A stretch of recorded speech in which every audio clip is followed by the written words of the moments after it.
So hello everyone, Jasmine Ferrill from Florida State. I'm going to be talking about intersectionality, specifically in terms of being Latino and being in high risk or risky neighborhood contexts, and how parenting behaviors can kind of protect or buffer against those negative effects on adolescent mental health outcomes. So we've heard a lot about Latino populations in general, and we learned that Asians are also a fast-growing minority group in the U.S. I'm like, geez, I wish I would have went beforehand. But yeah, so Hispanics represent a large portion of the United States, and they are growing very quickly.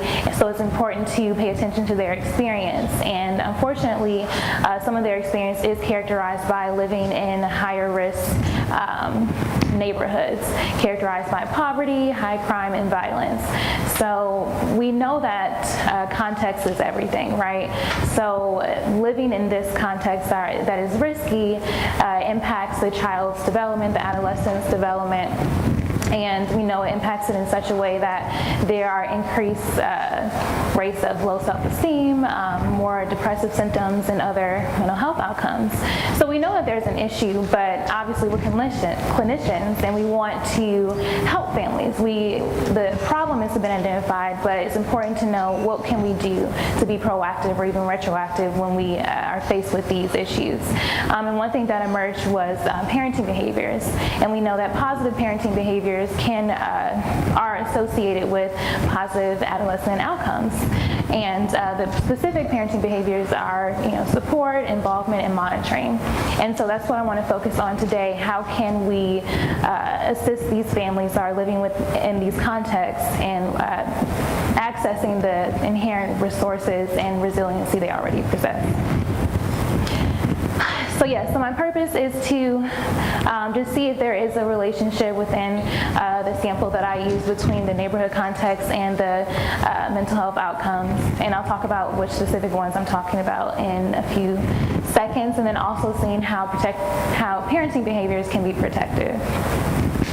And the study was grounded in the cultural ecological perspective, and we all know that everything is everything all the time, right? We're systems thinkers.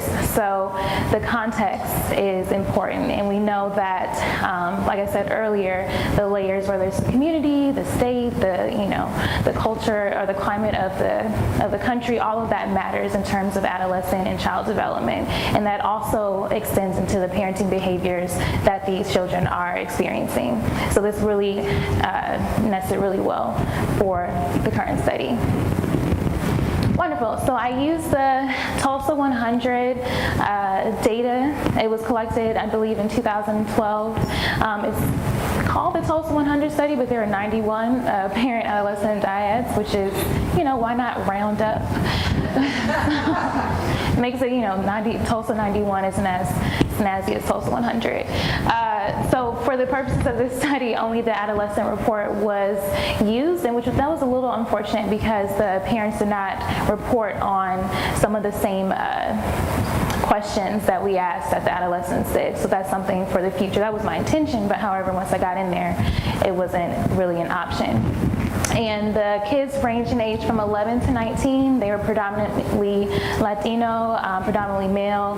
The majority of them were in high school, and they were lower income families making less than $30,000 a year, and they resided mostly with their mothers. Okay, so we had several measures. Neighborhood context was basically, it was a range of their experiences, what they've seen and heard, ranging everywhere from someone has tried to help me out or tried to lend me assistance, to someone has threatened me, to I've seen someone get shot. So it's a wide range of things that they could have experienced within their context. And the parenting behaviors we talked about were involvement in monitoring. And involvement really entailed, do you have meals with your parent? Do you drive home together? Do you do fun things together? And monitoring involved, does your parent know where you are after school? Do they know what you're doing on the internet? Do they know who your friends are? And also adolescent and parent conflict was thrown in there, just to see, it's not exactly a parenting behavior, but it's really important to look at, and that was, oh, wonderful, thank you.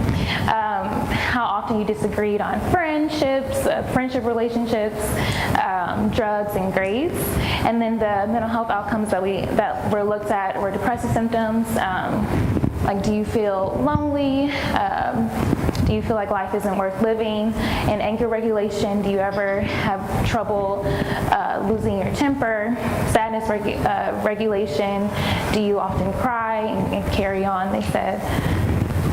So those were our outcomes, and going back very quickly, they were all had pretty high alphas, which was exciting, except for sadness regulation, which was at 0.65. Okay, so analyses. Preliminary analyses were obviously done. The data was normal, normally distributed, and the correlations were in the expected direction. We did path analyses, control for demographic variables, like age and things like that, and then we probed simple slopes for significant interactions. All right, the meat and gravy of what we're talking about. Potatoes and gravy, meat and gravy, whatever. This is why we're here. The results, how about that? That works. So yes, as consistent with previous research, the more negatively an adolescent perceived their context, the more they experienced depressive symptoms. And conflict with the parent was associated with decreased anger and sadness regulation. And the more that, or adolescent perception of parental involvement was also associated with decreased depression, but what's really exciting was the interaction, which was exciting because we only had 91, we only had a sample of 91, so it's like, wow, how do we even find this?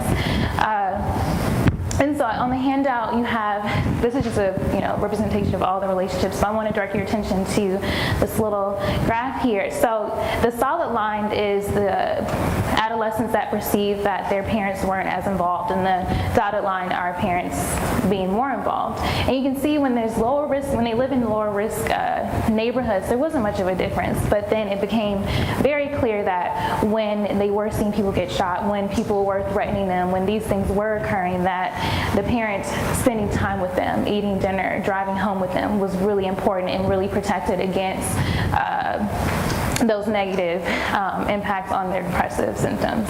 That was really exciting. So why is this important, right?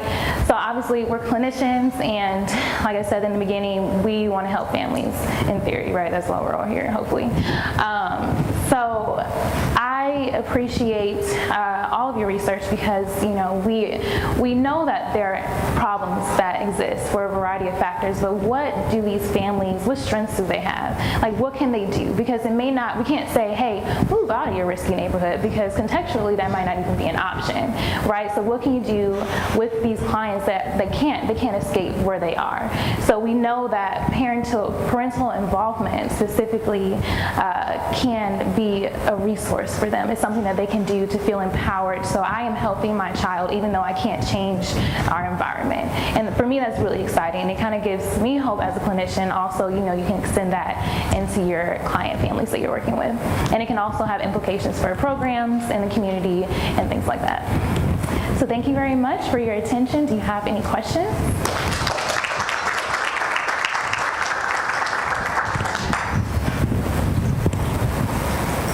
Yes, ma'am. I wanted to highlight that I appreciate